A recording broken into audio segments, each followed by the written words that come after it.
Unit 6 the night train at Deoli. દેવલીમાં રાતની ગાડી. When I was at college, I regularly spent my summer vacation in Dehra at my grandmother's place. I would leave the plains early in May and return late in July. Devli was a small station about 50 kilometers from Dehra. It was on the border of the heavy jungle of the Indian Terai. જ્યારે હું કોલેજમાં હતો ત્યારે ઉનાળાની રજાઓમાં હું હંમેશા મારા દાદીના ઘરે દહેરા જતો. મેં મહિનાની શરૂઆતમાં જ હું મેદાની વિસ્તારમાંથી નીકળી દહેરા તરફ જતો અને જુલાઈ મહિનાના અંતમાં પાછો ફરતો. દહેરાથી 50 કિલોમીટર દૂર દેવલી નામનું એક નાનું સ્ટેશન હતું. તે તેરાઈના ઘાટ જંગલને અડીને હતું. I decided that one day would get off the train at Devli and spend the day there. I was 18, visiting my grandmother, and the night train stopped at Devli.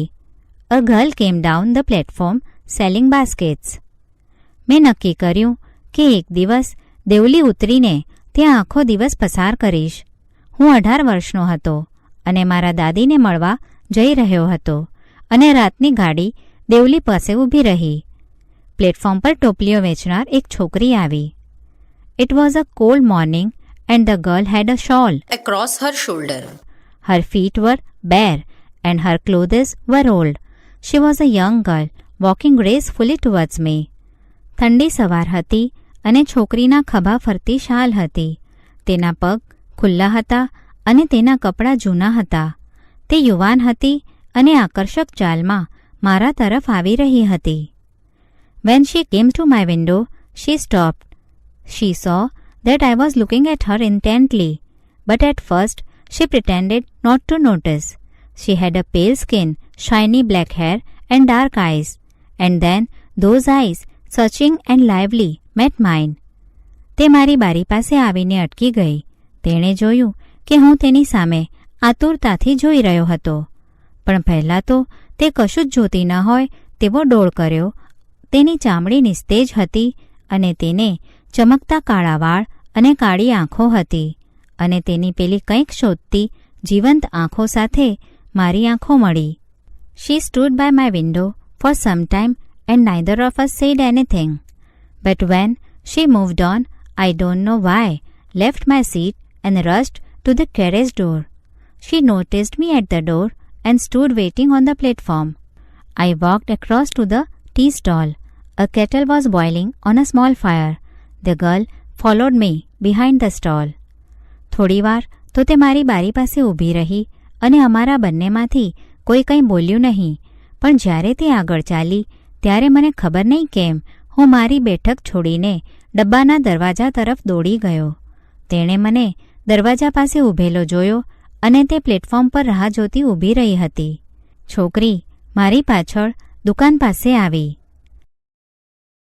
Do you want to buy a basket? She asked. They are very strong, made of the finest cane. તમારે ટોપલી ખરીદવી છે? તેણીએ પૂછ્યું. ટોપલીઓ ઉત્તમ નેતરમાંથી બનાવેલી ખૂબ મજબૂત છે. No, I said. I don't want a basket. ના, મેં કહ્યું, મારે ટોપલી નથી જોઈતી. We stood looking at each other for a very long time and then she said, Are you sure you don't want a basket? અમે ઘણીવાર સુધી એકબીજાની સામે જોતા ઊભા રહ્યા અને પછી તેણે પૂછ્યું, નક્કી તમારે ટોપલી નથી જોઈતી? Give me one, I said, and I took the one on top and gave her a rupee. I wished to touch her fingers, but could not. મને એક ટોપલી આપ, મેં કહ્યું, અને મેં ઉપરની ટોપલી લઈને તેને 1 રૂપિયો આપ્યો. તેની આંગળીઓને સ્પર્શ કરવાની મારી ઈચ્છા હતી, પણ હું તેમ કરી શક્યો નહીં. The guard blew whistle. She said something, but it was lost in the clanging of the bell and the hissing of the engine. I had to run back to my compartment. I watched her as the platform slipped away. ગાર્ડે whistle વગાડી. તેણે કંઈક કહ્યું, પણ ઘંટના અવાજમાં અને એન્જિનના સુસવાટામાં તે સંભળાયું નહીં. મારે મારા ડબ્બામાં પાછા દોડવું પડ્યું. પ્લેટફોર્મ પૂરું થયું ત્યાં સુધી હું તેને જોતો રહ્યો. She was alone on the platform and did not move, but she was looking at me and smiling. I watched her until the signal box came in the way, and then the jungle hit the station. I could still see her standing there alone. Platform પર તે એકલી જ હતી અને ત્યાંથી ખસી નહીં, પણ તે મારી સામે જોઈ મલકાતી હતી. સિગ્નલ બોક્સ વચ્ચે આવ્યું ત્યાં સુધી હું તેને જોતો રહ્યો અને પછી સ્ટેશન જંગલની પાછળ ઢંકાઈ ગયું. હજી પણ હું તેને એકલી ઊભેલી જોઈ શકતો હતો. I sat up awake for the rest of the journey. I could not forget the girl's face and her dark, bright eyes. બાકીના પ્રવાસ દરમિયાન હું જાગતો બેસી રહ્યો. હું તે છોકરીનો ચહેરો અને તેની કાળી ચમકતી આંખો ભૂલી શકતો નહોતો. But when I reached Dehra, the incident got blurred and distant, for there were other things on my mind. It was only when I was making the return journey 2 months later that I remembered the girl. પણ દહેરા પહોંચ્યા પછી એ પ્રસંગ ઝાંખો થઈને ભૂલાઈ ગયો, કારણ કે મારા મનમાં બીજા ઘણા વિચારો હતા. પણ જ્યારે 2 મહિના બાદ હું મારી વળતી મુસાફરી કરી રહ્યો હતો ત્યારે તે છોકરી મને યાદ આવી.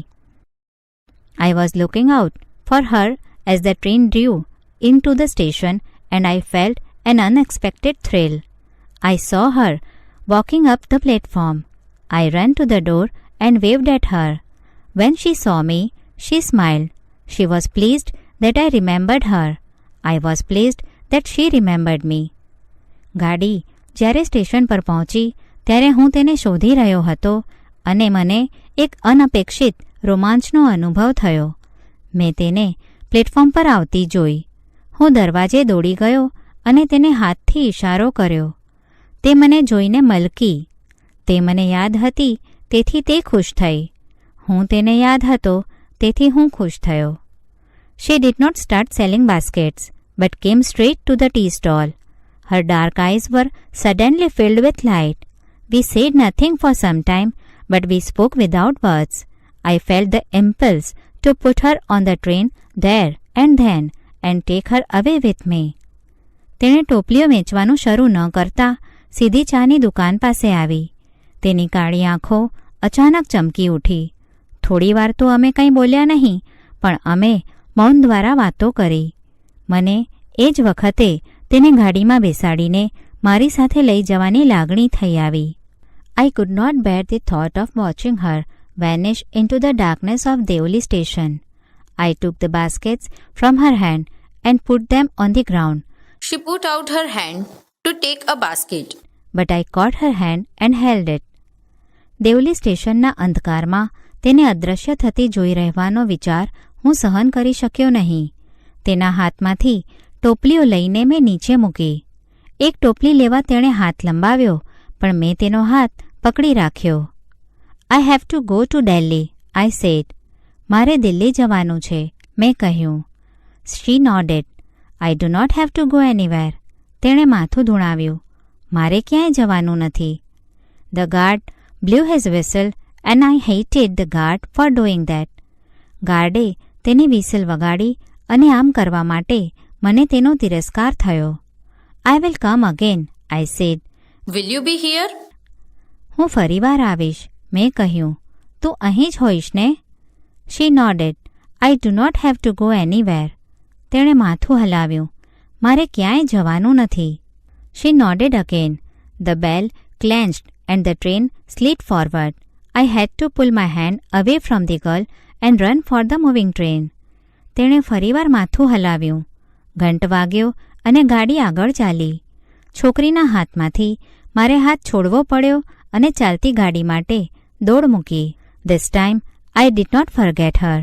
She was with me for the rest of the journey and for long after. All that year she was a bright living thing. And when the college term ended, I packed in haste and left for Deora earlier than usual.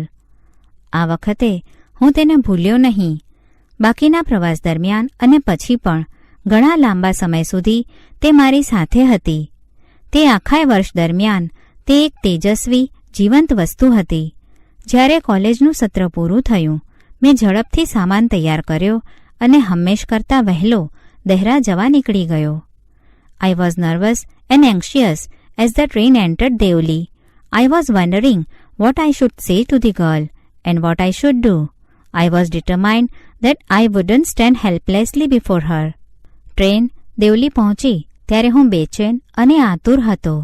તે છોકરીને શું કહેવું અને મારે શું કરવું જોઈએ તે હું વિચારતો હતો. હું તેની સામે અસહાય થઈને નહીં જ ઊભો રહું એ વિશે હું મક્કમ હતો. The train came to Devli and I looked up and down the platform, but I could not see the girl anywhere. Train Deoli પહોંચી અને મેં પ્લેટફોર્મના એક છેડાથી બીજા છેડા સુધી નજર દોડાવી, પણ મને તે છોકરી ક્યાંય દેખાઈ નહીં. I opened the door and stepped off the footboard. I was deeply disappointed. I felt I had to do something, and so I ran up to the station master and said, "Do you know the girl who used to sell baskets here?" મેં બારણું ખોલ્યું અને પગથિયેથી ઉતરી ગયો. હું ખૂબ નિરાશ થયો. મને લાગ્યું કે મારે કંઈક કરવું જોઈએ. તેથી હું ઝડપથી સ્ટેશન માસ્તર પાસે ગયો અને તેમને પૂછ્યું, અહીં ટોપલીઓ વેચતી હતી તે છોકરીને તમે જાણો છો? "No, I don't," said the station master. ના, હું તેને નથી જાણતો, સ્ટેશન માસ્ટરે કહ્યું. The train was moving out of the station and I had to run up the platform and jump for the door of my compartment. ગાડી સ્ટેશનની બહાર જઈ રહી હતી અને મારે પ્લેટફોર્મ પર દોડીને ડબ્બાનું બારણું પકડવા માટે કૂદવું પડ્યું. As Devli platform vanished, I decided that one day I would have to break journey there. I would spend a day in the town, make enquiries and find the girl who had stolen my heart with nothing but a look from her dark, impatient eyes. Deoli platform દેખાતું બંધ થયું અને મેં નક્કી કર્યું કે એક દિવસ હું મારા પ્રવાસ દરમિયાન ત્યાં રોકાઈ જઈશ. હું ગામમાં એક દિવસ વિતાવી તપાસ કરીશ અને જે છોકરીએ માત્ર તેની કાળી ઉત્સુક આંખોની એક નજરથી મારું હૃદય ચોરી લીધું હતું તેને શોધી કાઢીશ. In the last few years, I have passed through Devli many times. I always look out of the window to see the same unchanged face smiling to me, but I will never break journey there. I prefer to keep hoping and dreaming and looking out of the window for the girl with the baskets waiting for me. છેલ્લા થોડા વર્ષોમાં હું દેવલીથી કેટલી વાર પસાર થયો છું. મારી સામે મલકાતો એ જ ચહેરો જોવા માટે હું હંમેશા બારીની બહાર જોઉં છું, પણ હું ક્યારેય ત્યાં રોકાઈશ નહીં. ટોપલીઓ લઈને મારી રાહ જોતી એ છોકરીને જોવાની આશા અને સ્વપ્ન સાથે હું બારીની બહાર જોવાનું પસંદ કરું છું. I never break my journey at Devli, but I pass through as often as I can. હું ક્યારેય દેવલી રોકાતો નથી, પણ વારંવાર ત્યાંથી પસાર થાઉં છું.